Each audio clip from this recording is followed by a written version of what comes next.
and a more equitable sharing of what we are doing within NATO with the United States. You coined the phrase NATO 3.0.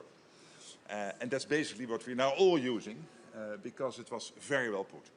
It is a stronger Europe and a stronger Canada in a stronger NATO. And it is happening. When you look at the moment, in 2025, $139 billion extra spent on defense by the Canadians and the Europeans compared to the years before. And it is still continuing, and still much more to be done. We will get there. When you look at the capabilities, the same good news story. And when it comes to the leadership positions within NATO, the same is happening.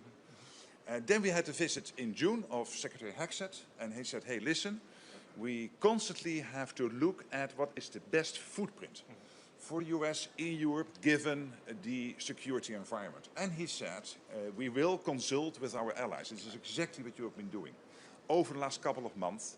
Today is also evidence of that. You being here at the meeting with the ambassadors, also consulting on this, discussing with allies what is the best way forward. So thank you for that. Thank you for your leadership and for being such an incredible friend. Well, thank you, sir. Thanks. Thank you very much, Mr. Secretary General. And I think the spirit is exactly the same spirit that we're pursuing this review in. And I just want to start out by thanking the Secretary General on behalf of our government as a tremendous friend to our government, but more importantly, I think in this context, for the alliance, exactly the spirit that I think we've all been pushing for. And that really, I think, just to kind of center on how tremendous of an accomplishment, I mean, thanks to the Secretary General, thanks to President Trump, thanks to some key leaders here in Europe, to go from a conversation that was in quite a different place a couple of years ago to one where we're actually having a kind of down-to-business conversation about how we go forward together in a world in which Europe, which is obviously a very wealthy continent, can and is taking primary responsibility for its own conventional defense. Obviously, the United States remaining committed to NATO, remaining linked to this alliance here, of course, and also the lead, Europe taking the lead in support to Ukraine. So the spirit that we come in is obviously one, as you said, sir, of consultation, of engagement. We want to hear from our allies. I mean, that's the questionnaire that some of you asked about.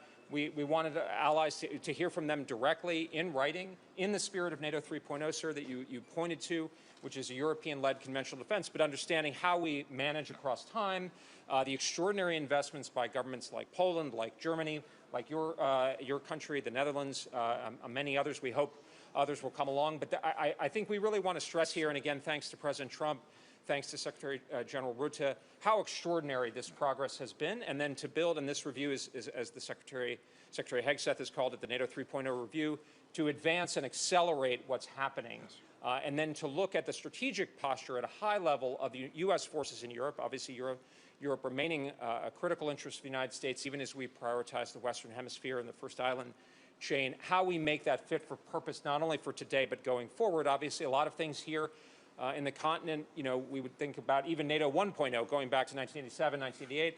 Let's make it adaptive. Let's make it make sense. Let's look at some of the things like access spacing and overflight, where there is a lot of good, but there's some things that we need to work out to make sense going forward. So that's the spirit I'm here. I've already had a series of really great meetings this morning with European counterparts, with our incredible Ambassador Whitaker here.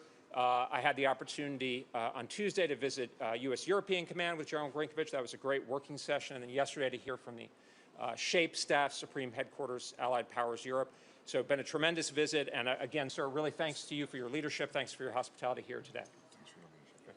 Great. Okay. Thanks. Thank you. And now we will have lunch.